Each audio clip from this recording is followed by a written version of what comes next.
Mangwanani akanaka muri yeZimbabwe. Tinokuchingamidzai zvekare kune chimwe chirongwa pano paZim Facebook Secrets and Confessions. Tadzoka zvekare nemamwe mamessages. Rekedzai tibva tapinda mumamessages edu atadzoka takakubatirai. Message yedu yekutanga yakamira sekudai so: hanzi makadi zvenyu mukoma, ndinokumbirawo kuti munge muchindiposterawo nyaya yangu makavigwawo chitupa changu. Ndauyawo pano ndiine secret yangu iyo yandiinayo. Ininiwo ndinoda kureurura kuti murume wangu paakaromba ndainge ndisingatombozvizivi, ende zvinhu zvinondirwadza kuti hama dzake kunze uko dzinoti kana dzichifamba dzinoudzwa kuti ini nemurume wangu tose tiri vaviri takaromba. But zvinhu izvi zvichiitika mukoma, I was never consulted. I only found out about this ndikangoti it was by mistake. At that time tainge tatama tabva kwatainge tichigara ndokubva tachizotanga kugara kubudiriro. Saka pakuzonotama apa ndine kamwe kabhodhoro kandakasangana nako. Kabhodhoro aka kainge kari kered kakanamwa nemasolotape. Akabva achizokatora ndokubva achizongokaisa muhomwe mejaketi rake. Zvinhu zvekuti zvakangondisepuraisa wokuti kwamurume wangu, sezvo tainge tiri vanhu vainge vachinamata, ko mushonga ainge achiudii, because ndakatoona kutoti kainge kari kabhodhoro kainge kaine mishonga mukati plus kainhuhwa. Then ndakabva ndachizomubvunza, iye akangonditi zvinhu zvangu zvandinoshandisawo kuti ndige ndichisimbisawo musana wangu kuti ndige ndichizokwanisa kukufadza panguva yebonde. Ndikati ndakangoti zvimwe kuda ndo maguchu acho, sezvo ndainge ndisati ndakamboriona parinogadzirwa iro guchu racho, ndikangosiyanawo hangu nazvo. After that nerimwe zuva ndo pandakabva ndachizoti ndichitsvaira hangu kabhodhoro aka ndakakaona kainge kari pasi pemubhedha. Ndakakatora kabhodhoro ikako mukoma, murume wangu ainge ari kure, but chakandishamisa ndechekuti ari kukaro kudaro ndainge ndichatobva mukutaura naye pafoni ndokubva ndaenderera mberi hangu ndichiita kabasi kangu kandainge ndichiita ndichitsvaira. Kungonobata kwandakaita bhodhoro, murume wangu akangonyuka. Apa ndainge ndakatovhara dhoo remubedroom, handina kana kumbonzwa kana kuona dhoo remubedroom richivhurwa. Akangokaruka anyuka akabva anditi dzosera bhodhoro iroro pawari ona. Ndakada kumugamuchidza bhodhoro racho, akararamba kurigamuchira. Ndokubva ndazongoridzosera pasi pemubhedha.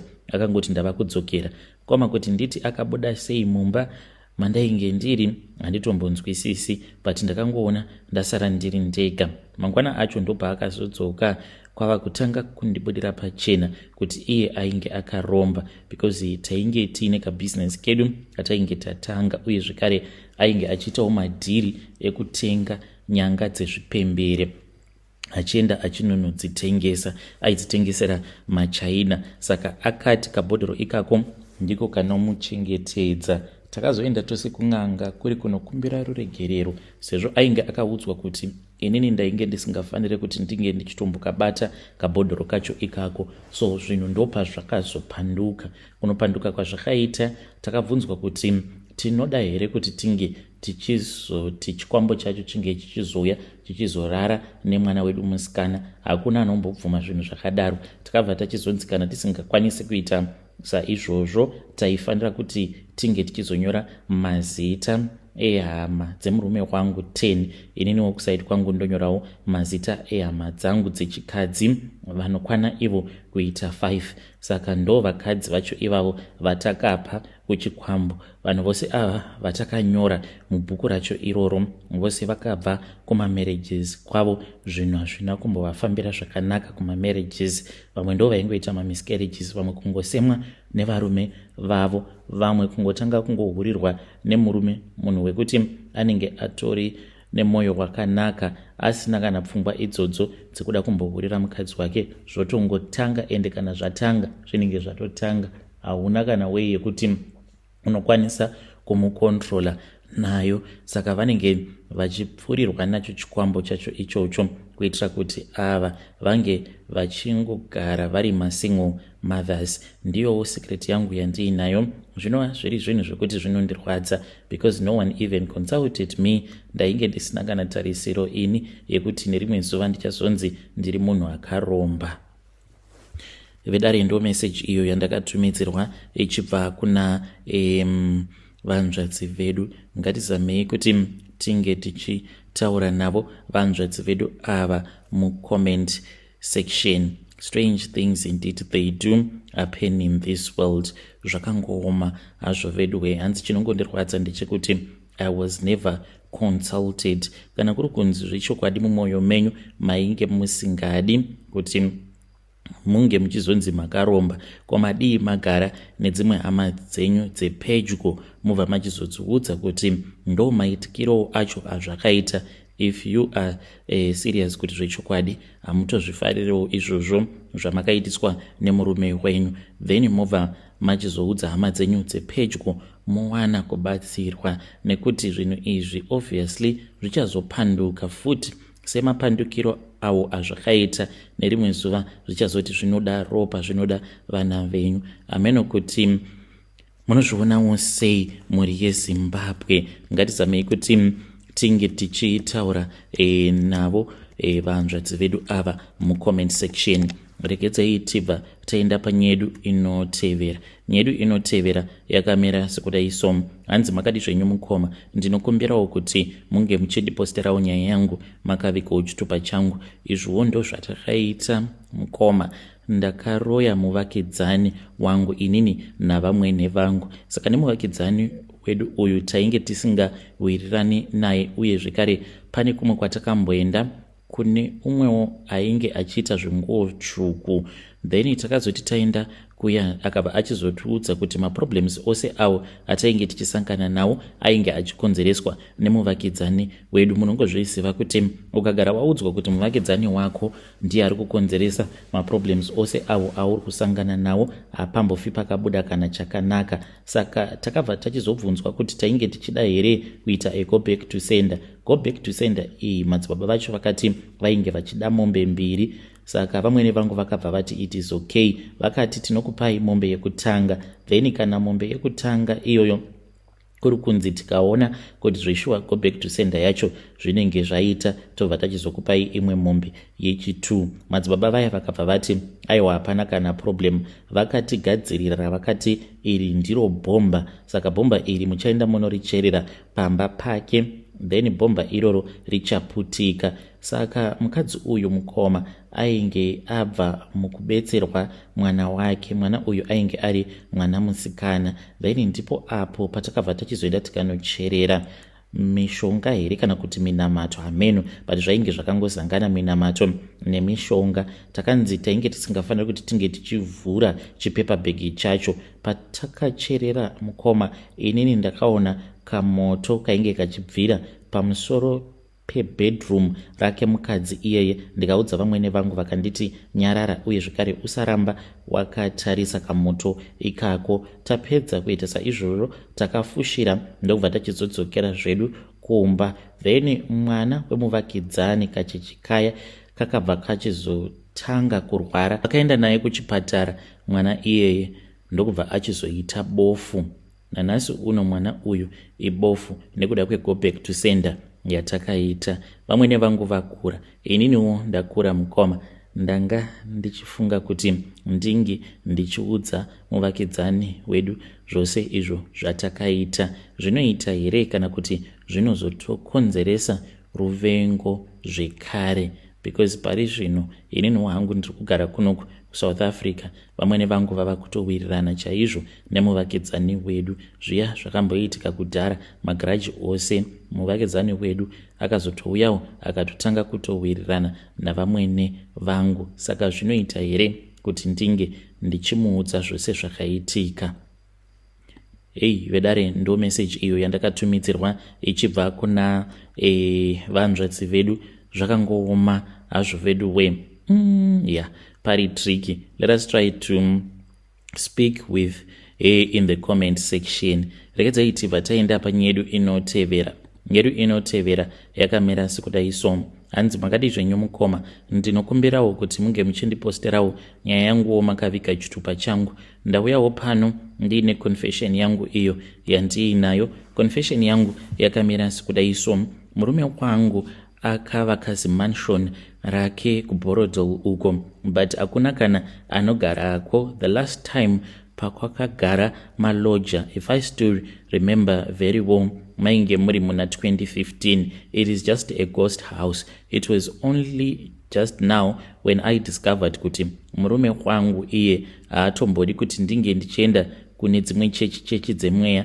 Iniwo ndakangokurawo ndichingoendawo kuma-traditional church ndisingadi kutaura chechi yacho nezita. Naiyewo anoendawo kuchechi yakangofanana nechechi iyoyo yandinoenda. Saka mushure mekunge ndamboedza kuenda kuchechi kwevamwe profeti vanongozivikanwa vane mukurumbira, akabva apopota akanditorera makii emotikari akati hakuna kwaunoenda. Ndakatomboda kuenda kuchitungwiza kuchechi kwevamwe profeti, but hameno kuti akazviziva sei. Mukomanache I drove kubva kwatinogara, ndakazotoshamisika ndava kutoona munhu ari kumashure kwangu ndichangodarika paroundabout. Akabva achizotanga kumhanyisa motikari yake akaenda pamberi pangu akatanga kuflasha mahazards achinditi buda murodhi. Ndakangobuda murodhi mukoma ndokubva patoburuka vamwe varume vaviri akatonditi buruka mumotikari, uroda kuenda kupi? Tora handbag rako. Ndakatora handbag zvekare nebhaibheri kwava kuenda kumotikari yake. Varume vaya kwava kutopinda motikari, then they drove with us back to our place. Akati varume vaya vachingobuda gate akatanga kundipopotera akanditi I am an ungrateful wife nezvose zvaakandiitira, zvose zvaakaitira vabereki vangu, even though baba vangu vakazozvaika, but vakatomboenda vakanorapwa kuSingapore, vakazofa zvavo, but not nemakidneys because vainge vaine problem yemakidney, but pavakaenda kuSingapore vakatoita kidney transplant. Akanditi you are such an ungrateful woman. Zvinova zviri zvinhu zvinondirwadza, but chandinongoda kungoziva ndechekuti kosei murume wangu nguva zhinji achiti kana achida kurara neni haadi kuti tinge tichirara takatarisana. Anorara neni nestyle imwe chete iyo yekuti tinenge takangoita zvekukotamisana, uye zvekare achingopedza anobva abuda obva aenda mune imwe spare bedroom iyo asingadi kuti ndinge ndichipinda imomo. Dzimwe nguva anokwanisa kungozodzoka akapfeka gemens chairo kuita kunge gemens rekumasowe otorara akadaro. Anokwanisa kuita kana vhiki rose asingageze achingoruzora roll on. Apa ndiri kutaura nezvemunhu ari very smart. Mazuva awo aanenge achigeza unyatsokuona kuti baba iyi inoda zvesmart, but ane dzimwe nguva dzekuti anongoita humwe huchapa, and on top of that anenge achida kurara neni. Ndiyo secret yangu yandiinayo, handina wandanga ndati ndaudza. Ndotsvakawo here munhu wekuti ndinoshare naye nyaya iyi, zvimwe kuda ndinokwanisa kuzobatsirikana. Hey vedare, ndo message iyo yandakatumidzirwa ichibva kuna zvakangoma hazvo vedu vanzvadzi vedu avo. Ngatizamei kuti tinge tichitaura navo mucomment section zviri pachena izvi vanzvadzi, kuti murume wenyu akaromba, hanzi ane imba yake yaakavakisa kuBorodale, asi imba yacho haigare munhu, handitendedzwi kana kuenda ikoko. Zvakangoma hazvo. Rekedzai tibva taenda panyedu inotevera. Hanzi I can't trust any man. Ndiri mudzimai ndina makore 32 years ekuberekwa. I am looking for a partner. I lost my virginity to my father's friend. Tainge tichiri kugara tichiroja kumbare.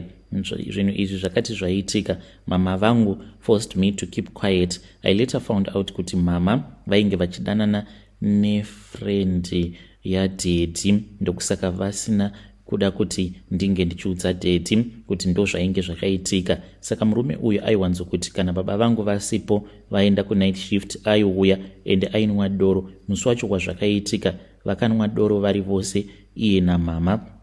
That was when paakazopinda murumu mandainge ndakarara nevanengena vangu, akabva andiburitsira banga akarara neni. Ndakazoudza mama vakanditi nyarara, ndichaona kuti ndoita sei. Ndaifungidzira kuti maybe vachamusungisa ini, but havana kumusungisa.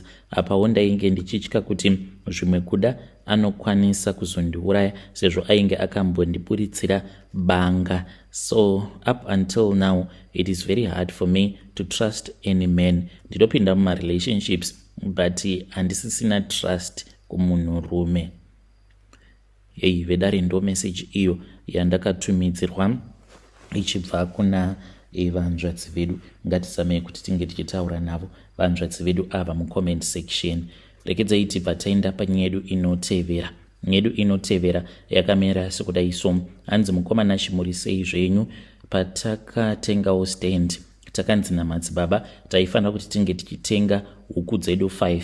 Zvose izvi zvichiitika madzibaba tainge tiinavo, uye zvekare takazviita kuma 6 zuva richangodoka. Tainge tiinavo madzibaba ivavo nemudzimai wavo, because vainge vachishandira vari ivo nemudzimai wavo. Huku dzedu dziya takadzitora ndokubva tachizotanga kuchera makomba. Takachera makomba 4 takamachera kumakona estendi yedu, then gomba renumber 5 ndo ratakabva tachizocherera nechepakati pechivanze. Taita saizvozvo takanzi huku idzodzo taifanira kuita dzekuruma-ruma kusvika dzafa tichinwa ropa, ndokubva tachizodzikanda mumakomba 1 by 1. Then tapedza kuita saizvozvo takabva tachizofushira. Takazodzoka kustendi mukoma tikabva tachizoona kuti makomba ose ainge akafukunurwa. Takafungidzira kuti zvimwe kuda yainge itoriwo imbwa yakafukunura, but tinotorota dzimwe nguva tinorota kamwe kamunhu kadiki diki kanenge kakamira pagedhi. Kamunhu aka tinokarota tose as a family. Dzimwe nguva mumba munokwanisa kungotanga kungobvira moto. Mazuva ekutanga pazvakaitika taitodaidzawo vavakidzani kuti vange vachizouya kuzotibetsera kudzimura moto wacho, but takazotozviona kuti hausi moto wechokwadi, moto watinenge tichingoona isusu as a family mumaziso edu. Saka hatichatombodaidze vavakidzani vedu kana kuri kunzi zvinhu zvakadaro zvikaitika. Saka madzibaba vakatibatsira. Mukomanashe has been demanding money. Zvatova nemakore zvinhu izvi zvaitika.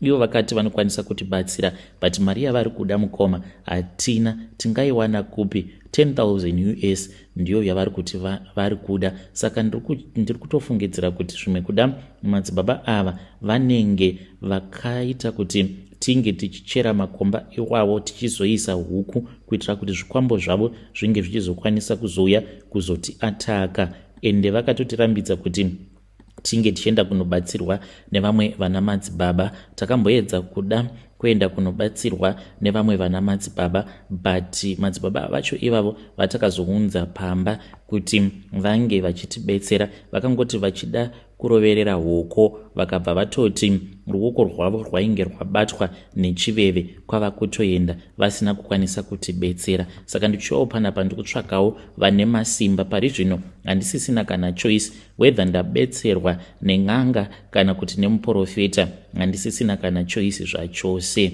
Ndiri kutongodawo help kuitira kuti semhuri tinge tichibetserekana. Vedare ndo message iyo yandakatumidzirwa ichibva kuna mukoma vedu. Ngatizamei kuti tinge tichitaura navo mukoma vedu ava mucomment section. Zvakangooma hazvo vedu we. Rekedzai tibva taenda panyaya yedu inotevera. Nyaya yedu inotevera yakamira sekudai.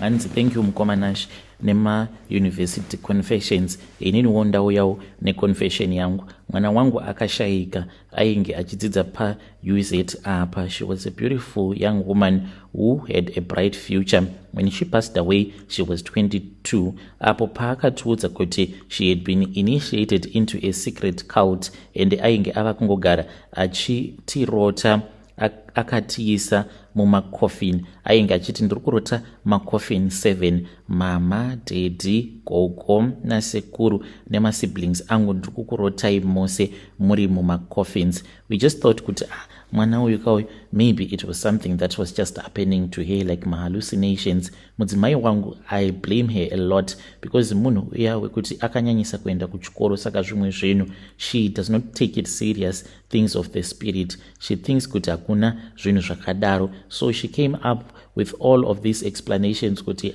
mwana, since she is studying a lot and she wants to achieve a lot at university, ndo zviri kukonzeresa kuti atange kuita mahallucination. I blame her mukoma. Tikatombonetsana and I did not pose patinonetsana ndo dambudziko rava pandiri. I start to blame her and I can see kuti each and every time when I remind her kuti akaramba kuti tinge tichienda kunobetserwa kun'anga. Pane imwe n'anga yatakatomboudzwa nezvayo kuti aikwanisa kutibetsera kana kuri kunzi pane zvinenge zvakaiswa pamwana zvesatanism, mwana aikwanisa kuzotoita right, but mudzimai wangu akaramba akati there is no such thing that is going to happen. Mwana akatouya akatoti she had been initiated into a secret cult, but my wife and I, we dismissed her. We thought kuti she was just looking for attention and we told her to pray. Mwana akazofa. Paakafa mukoma haana kana kumborwara kana kuita sei, akangofa akagara pasofa. I just heard one of my young son was screaming achiti sisi vari kugwina vanenge vabatwa nemagetsi. Ndo patakabva tachizomhanya tichienda kuliving room tikabva tatoona kuti mwana ainge achitogwina achipupuma furo. Akangoti coffin ndokubva atofa mukomanashi. Ndo zvakaitika. So I don't have the full information yekuti mwana akajoina satanism yacho sei, but zvakaitika ari kuuniversity. I also want to encourage vamwe vana vanenge vachisangana nemasituation avasinganzwisisi. You need to tell your parents, not only your parents but other people as well that you trust. Dai mwana wangu akawana umwe munhu wekuti aikwanisa kushare naye nyaya yake zvimwe kuda angadai achiri mupenyu, but akangofa nesecret yake. Ndiyo confession yangu. Kana mukaposta mondizivisawo. Ndinoda kunzwawo kuti vamwe vanoti kudii zvimwe kuda. Varikowo vamwe vana vakajoiniswawo masecret cult kuma-universities uku. I usually go to my child's grave. The most painful thing that can ever happen to you as a parent is to bury your own child, especially if your child had big dreams. It is very painful. Vedare ndo message iyo yandakatumidzirwa ichibva kuna mukoma vedu. Vari kuti ndinoda kuti munge muchindibatsira apo pekuti kana ndikanetsana nemudzimai I end up blaming her nekuti akaramba kuti tinge tichienda kun'anga. Hanzi zvose izvozvo zvakaitika ndinozviziva kuti now zvava kuaffecta mudzimai wangu, and iniwo kusaidi kwangu hanzi ndiri kungoramba ndichimutraumatiza. So please help me. Ndingadhila naye sei? Ngativabatsirewo mucomment section.